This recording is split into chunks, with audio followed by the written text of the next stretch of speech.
اللهم اهدنا فيمن هديت، وعافنا فيمن عافيت، وتولنا فيمن توليت، وبارك لنا فيما أعطيت، وقنا برحمتك واصرف عنا شر ما قضيت. إنك تقضي ولا يقضى عليك، إنه لا يعز من عاديت ولا يذل من واليت، تباركت ربنا وتعاليت. لك الحمد على ما قضيت، ولك الشكر على ما أعطيت. نستغفرك اللهم من جميع الذنوب والخطايا ونتوب إليك.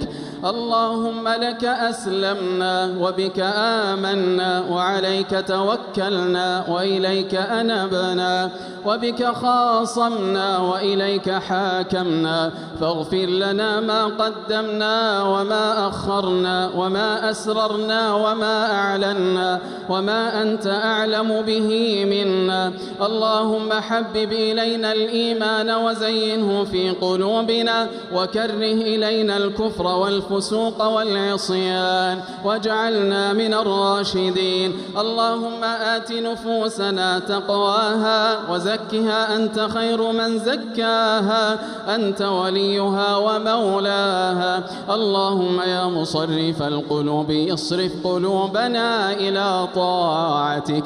ربنا آتنا في الدنيا حسنة وفي الآخرة حسنة وقنا عذاب النار. اللهم إنا نسألك العفو والعافية والمعافاة الدائمة في الدنيا والآخرة. اللهم لا تجعل بيننا وبينك في رزقنا أحدا سواك، واجعلنا أغنى خلقك بك وأفقر عبادك إليك، وهب لنا غنى لا يطغينا وصحة لا تلهينا، وأغننا اللهم عن من أغنيته عنا، وأغننا اللهم عمن أغنيته عنا. واجعل آخر كلامنا من الدنيا شهادة أن لا إله إلا الله وأن محمد رسول الله. اللهم يا فارج الهم ويا كاشف الغم، يا رحمن الدنيا والآخرة ورحيمهما، نسألك رحمة من عندك تغنينا عن رحمة من سواك.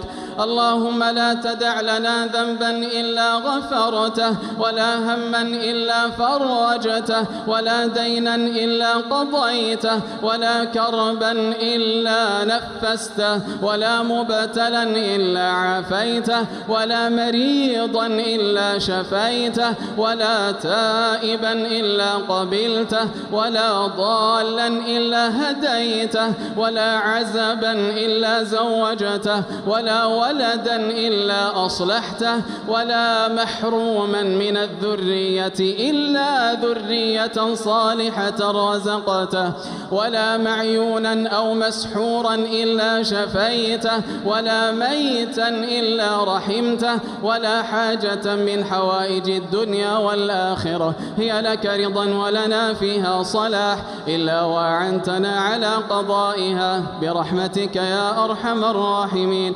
اللهم أعز الإسلام والمسلمين، اللهم أعز الإسلام والمسلمين، واحم حوزة الدين، واجعل هذا البلد آمنا مطمئنا رخاء وسائر بلاد المسلمين.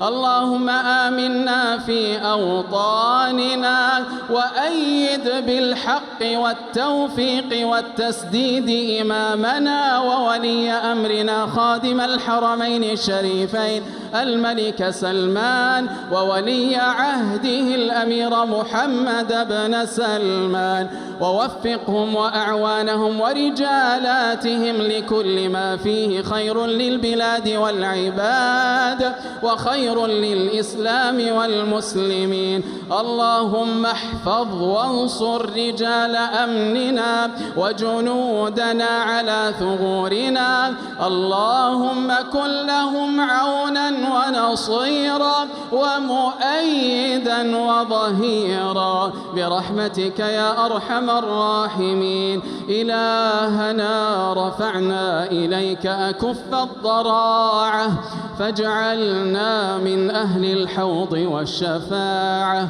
ولا تخزنا يوم تقوم الساعة. وصل اللهم وسلم وبارك على نبينا محمد وعلى آله وصحبه أجمعين.